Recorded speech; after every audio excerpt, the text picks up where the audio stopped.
the world's richest man, a bipolar rapper, and the world's dumbest political streamer. What do they all have in common? Some might call them Nazis, but there are some problems with that definition. If you weren't alive during the early 19th century, it's hard to claim that you are a member of the OG Nazi Party. And unless you are on the roll call of a modern neo-Nazi movement, then it's likely that the label of Nazi isn't exactly accurate. But what might be accurate is the label of Nazi sympathizer. And before we dive deeper into this video, just to make the perspective of it clear, there's absolutely no room in our modern political discourse for Nazi ideology. It's an ideology based off of hatred.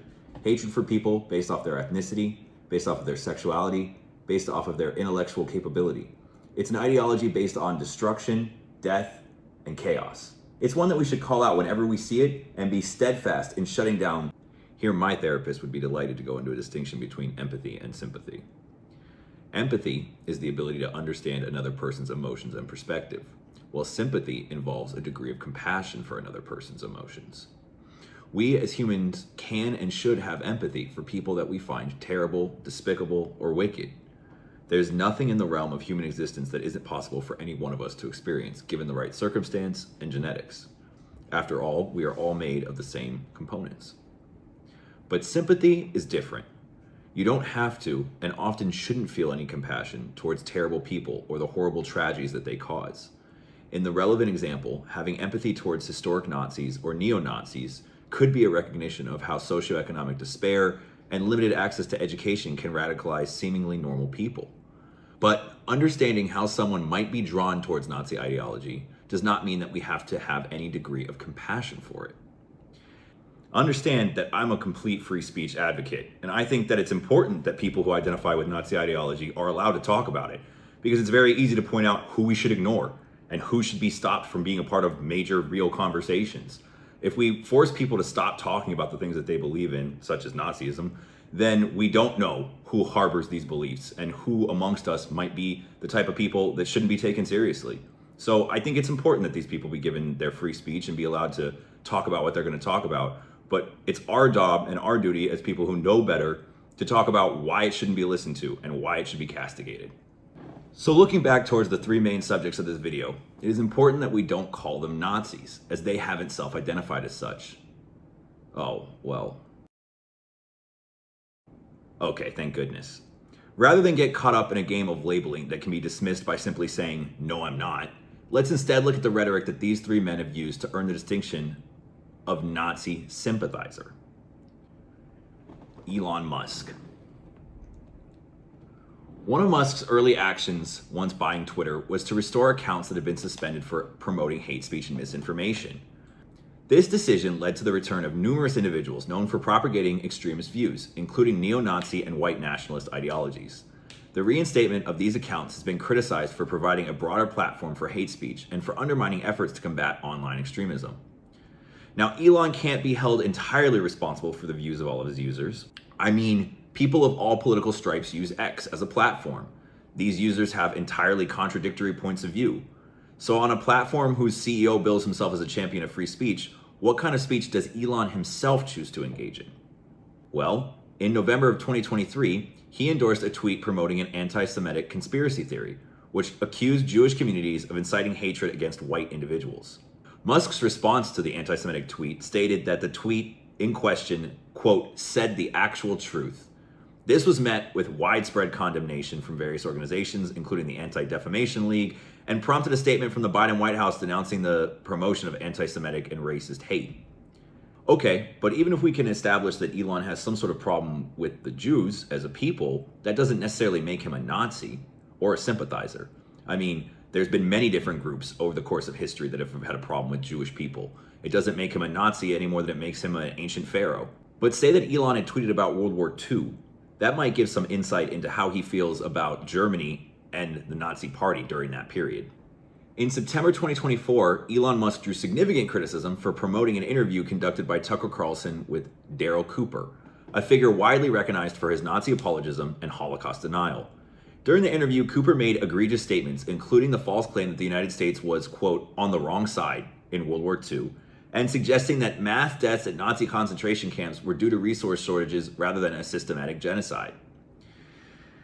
Musk's endorsement of this interview, describing it as, quote, very interesting and, quote, worth watching, was met with widespread condemnation, again, from media outlets, public figures, and organizations dedicated to combating anti-Semitism. Once again, the Biden White House spoke out, labeling the interview as, quote, disgusting and sadistic.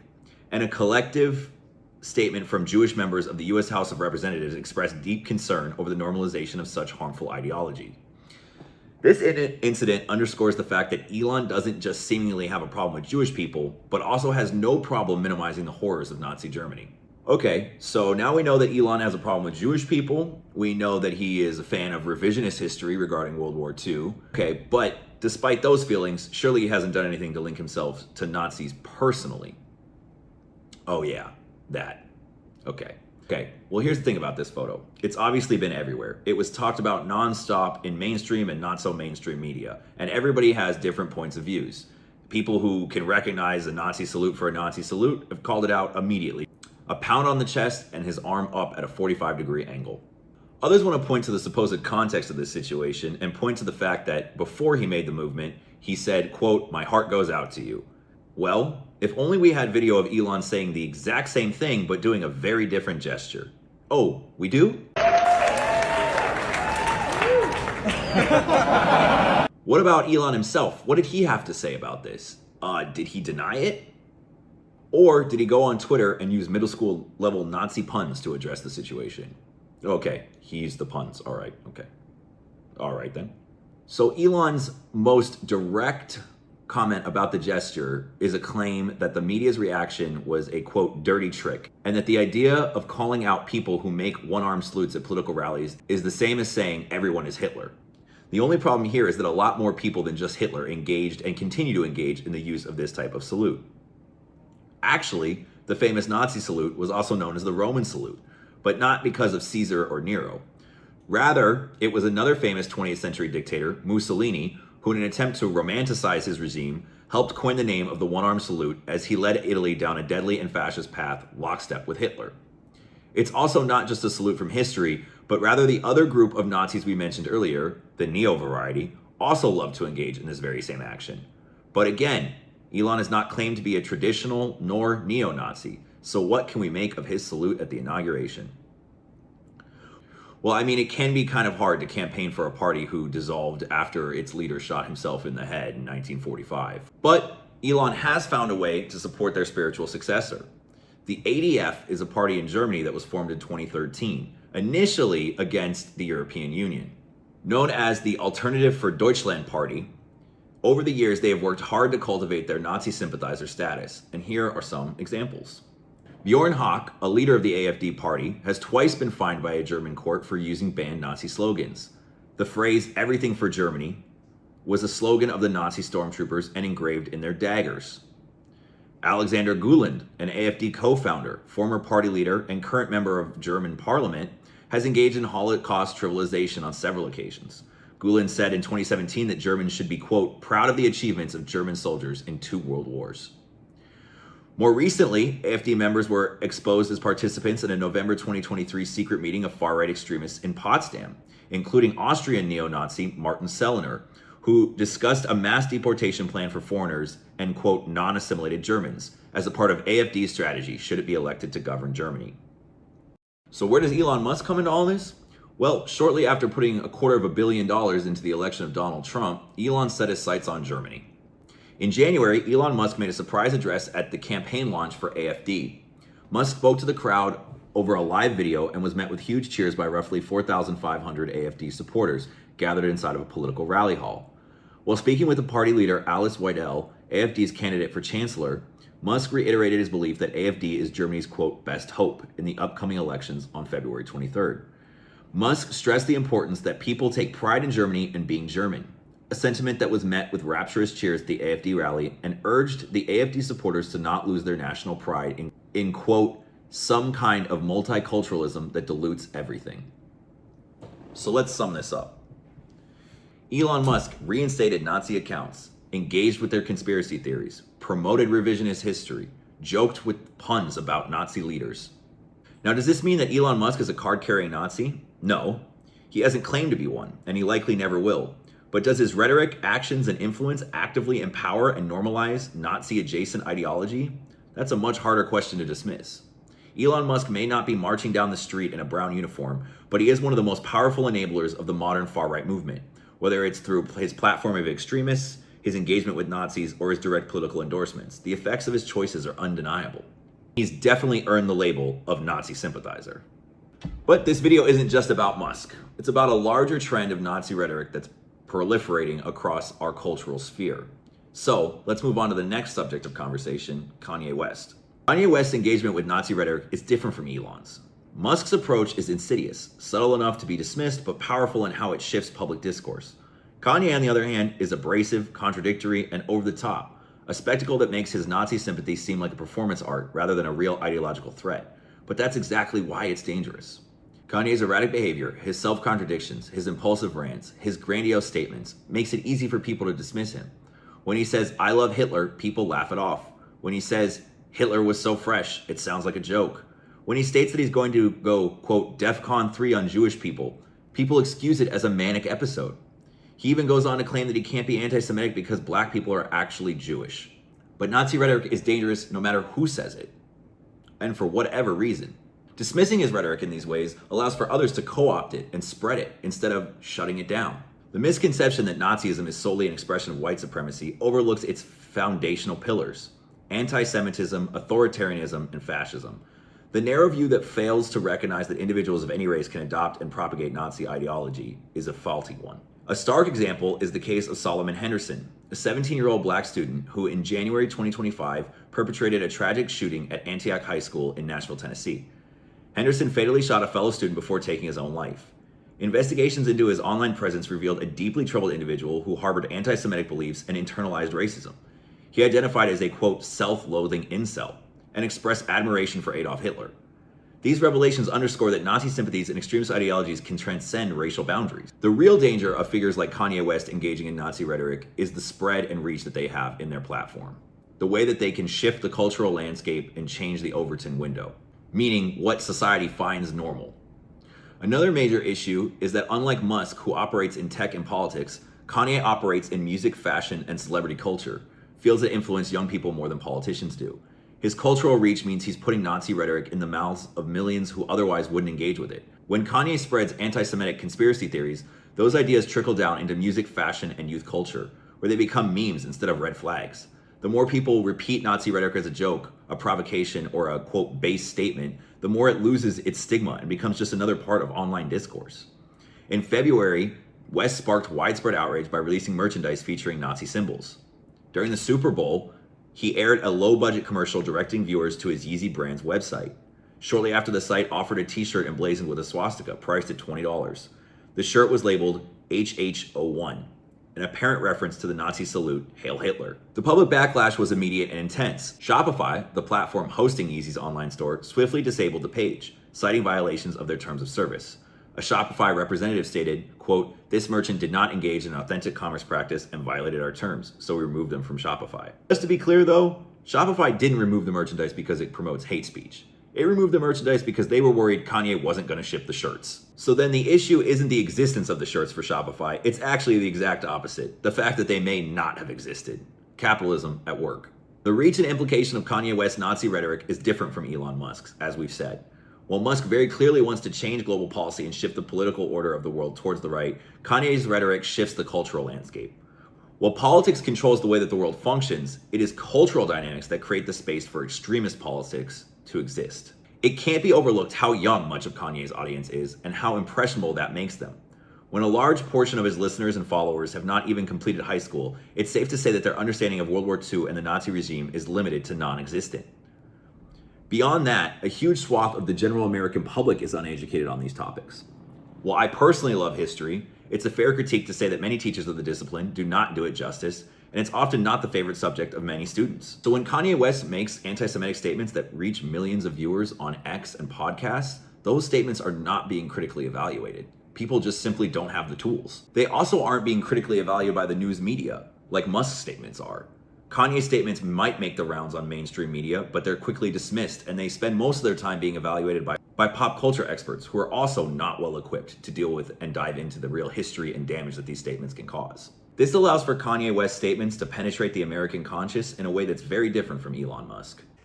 It's also definitely worth pointing out the fact that on no other platform could Kanye write these kinds of statements. It's unique to X and formerly Twitter that Kanye is able to go on such Nazi rants.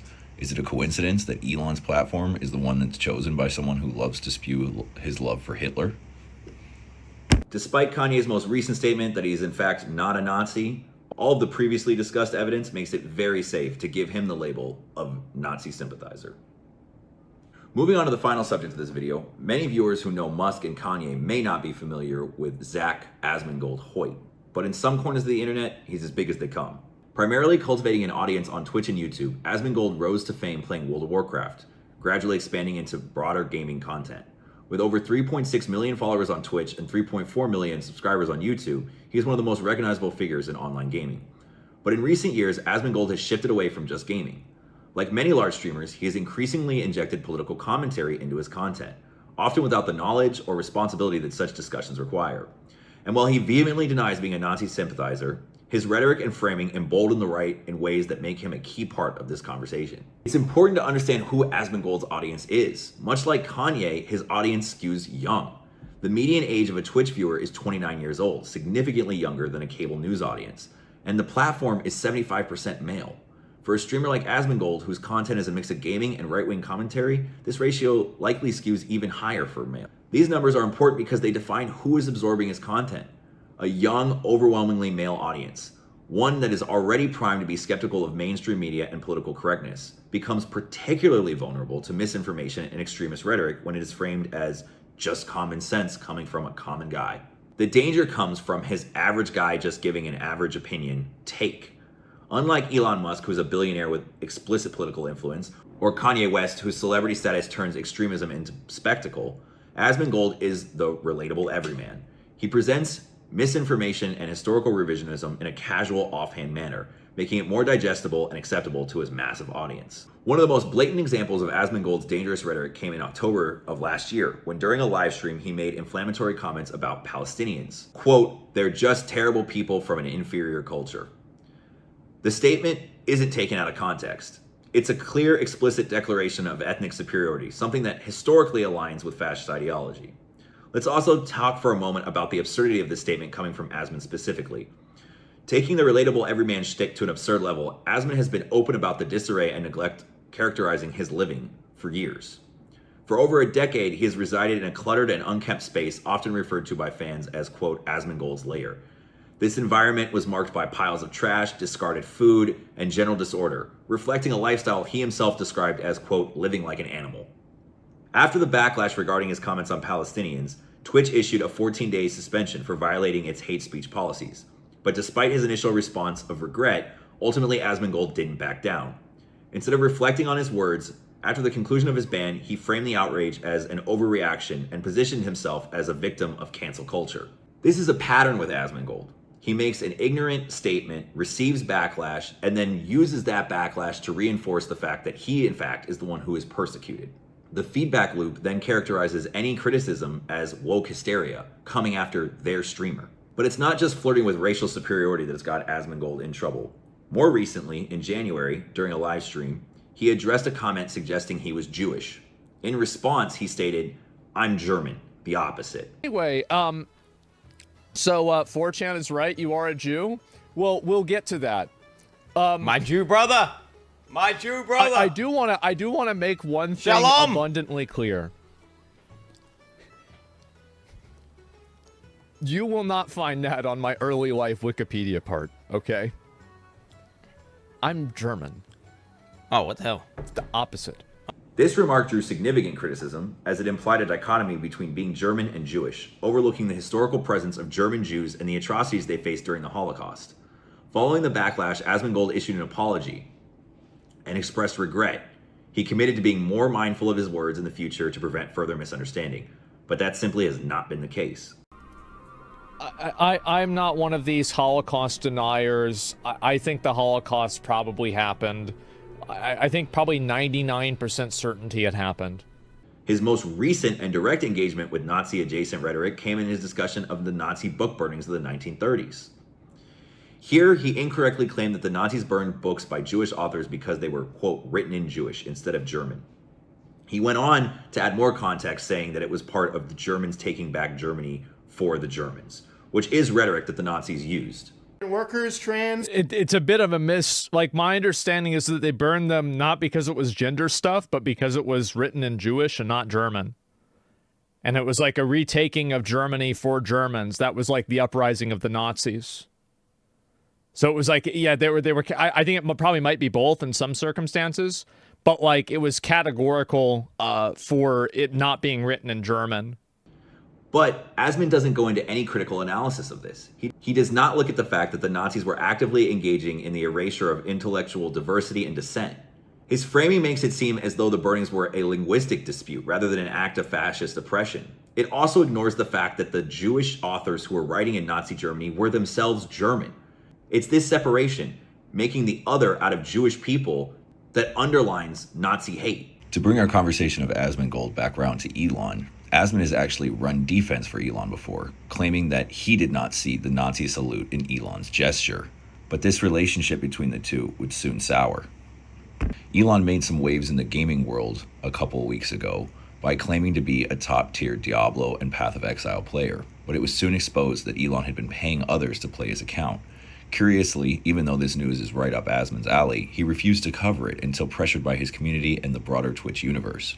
After giving a lukewarm take on the issue, Elon apparently was enraged by Asmon's disloyalty. And so Elon chose to remove Asmon's blue check mark on Twitter temporarily and leak their DMs, where then Elon then accused Asmon of being controlled by his YouTube editors. It seems like infighting amongst the sympathizers. Here's why Asmongold matters, and why I would put him in league with the other two figures in this video who are obviously much more famous and much larger in scale. Asmongold is the most subtle. While Musk's rhetoric is political and calculated, and Kanye's is explosive and absurd, Asmongold's rhetoric is casual and relatable. He's just asking questions. And that's exactly what makes him dangerous. When Musk spreads Nazi-adjacent rhetoric, it reshapes political discourse. When Kanye does it, it injects extremism into pop culture. But when Asmongold does it, it seeps into the everyday conversations of millions of young men who trust him. He is not an overt Nazi. He does not explicitly endorse far-right ideology, but he feeds his audience misinformation, distorts history, and frames reactionary rhetoric as common sense. This creates an environment where Nazi ideology doesn't feel extreme anymore, and that's exactly how it becomes normalized. With all this being said, it's definitely safe to label Asmongold a Nazi sympathizer. Elon Musk, Kanye West, and Asmongold all contribute to the mainstreaming of Nazi-adjacent theories, but they do it in very different ways. None of them wear swastikas, none of them call themselves Nazis, but all of them, in their own ways, erode the work that has been done to discredit Nazi ideology. It's about recognizing their role in creating an environment where Nazi rhetoric thrives. And that's why they are Nazi sympathizers. Thank you for taking the time to watch my video. If you enjoyed it, I'm a small YouTube channel, so a like and a subscribe goes a really far way. Please share it with anybody who you think might be interested in it. And you may have noticed my shirt.